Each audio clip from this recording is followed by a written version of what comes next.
تمام تعریفیں اللہ کے لیے جو تمام جہانوں کا رب ہے۔ السلام علیکم دوستو، آپ دیکھ رہے ہیں ہارر اسٹوریز ود عزیر۔ میں امید کرتا ہوں آپ لوگ سب خیریت سے ہوں گے، جہاں ہوں گے خوش ہوں گے۔ اللہ اسی طرح آپ کو ہنستا مسکراتا رکھے۔ اپنی دعاؤں میں مجھے بھی یاد رکھیے گا۔ بڑھتے ہیں آج کی اسٹوری کی طرف۔ میرا نام عزیر ہے اور آج میں آپ کو ایسی کہانی سنانے جا رہا ہوں جو آپ کے دل کو ہلا کر رکھ دے گی۔ یہ کہانی ایک ٹرک ڈرائیور اور اس کے ہیلپر کی ہے جو گلگت کی خطرناک پہاڑیوں میں ایک رات گزارتے ہیں۔ ایک ایسی رات جو ان کے لیے زندگی کا سب سے بڑا امتحان بن جائے گی۔ یہ واقعہ ہمیں راشد نے سینڈ کیا ہے جو ان کے ساتھ اس راستے میں پیش آیا۔ تو سنتے ہیں انہی کی زبانی۔ السلام علیکم عزیر بھائی، میرا نام راشد ہے اور میں پیشے سے ایک ٹرک ڈرائیور ہوں۔ میں نے اپنے ٹرک پر پورے پاکستان کا سفر کیا ہے۔ میرے ساتھ اور بھی واقعات پیش آئیں جو میں پھر کسی ویڈیو میں آپ کے ساتھ شیئر کروں گا۔ واقعہ کچھ اس طرح شروع ہوتا ہے۔ میں اور میرا ساتھی جس کا نام فیصل ہے، ہمیں یہ سفر گلگت کے پہاڑوں پر کرنا تھا۔ برف گر رہی تھی اور راستہ مشکل ہوتا جا رہا تھا، لیکن ہم دونوں کو یہ اندازہ نہیں تھا کہ رات کے سناٹے میں ایک عجیب انکاؤنٹر ہمارا انتظار کر رہا ہے۔ روڈ کے بیچوں بیچ کھڑی ایک عورت، سفید شال میں اس کا دھندلا عکس نظر آ رہا تھا۔ فیصل مجھ سے گھبراتے ہوئے پوچھتا، راشد بھائی یہ عورت کون ہے اور رات کے اس وقت اکیلے یہاں کیا کر رہی ہے؟ میں نے کہا اللہ مالک ہے، دیکھتے ہیں۔ میں نے اسے ہارن دیا لیکن وہ عورت حرکت نہیں کر رہی تھی، وہ بس وہیں کھڑی ٹرک کو گھور رہی تھی۔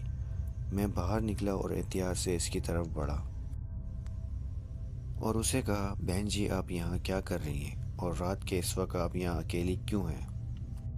اس نے جیسے ہی اپنا چہرہ اوپر کی طرف اٹھایا تو میں نے دیکھا، آپ یقین نہیں کریں گے، اس کی آنکھیں بالکل کھوکھلی تھی، جیسے کسی نے اس کی آنکھیں نکال لی ہوں۔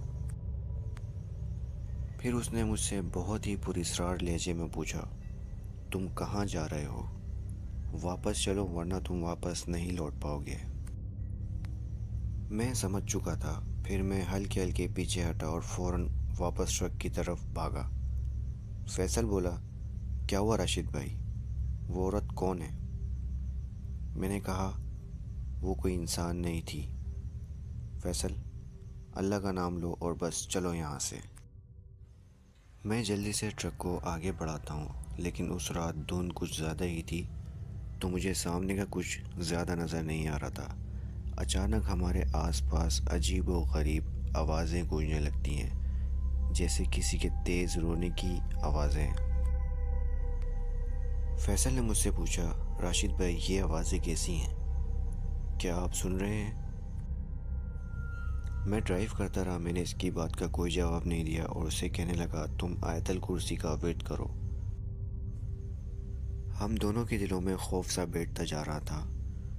سفر مشکل ہوتا جا رہا تھا اور وہ عورت ہمارا پیچھا کر رہی تھی اور ہمیں تیز اس کے ہنسنے کی آوازیں آ رہی تھیں۔ اتنے میں ٹرک روڈ کے کنارے ایک چھوٹے مدھم روشنی والے ڈھابے کے قریب پہنچتا ہے۔ میں نے یہاں کچھ دیر آرام کرنے کا فیصلہ کیا۔ فیصل بولا، شاید تھوڑی چائے سے ہمت آ جائے۔ پھر جیسے ہی ہم ڈھابے کے اندر آتے ہیں تو ہم دیکھتے ہیں ڈھابا بالکل خالی، سوائے ایک بوڑھے آدمی کے جو آگ کے پاس بیٹھا ہوا ہے۔ اس کا چہرہ بہت پھیکا تھا اور وہ ہمیں سخت آواز میں بولتا ہے، یہ ٹائم یہاں رکنے کا نہیں ہے، تم دونوں یہاں سے فوراً نکل جاؤ۔ فیصل نے اس بزرگ سے پوچھا، پر بابا جی یہاں کیا ہو رہا ہے؟ یہ جگہ اتنی خوفناک کیوں ہے؟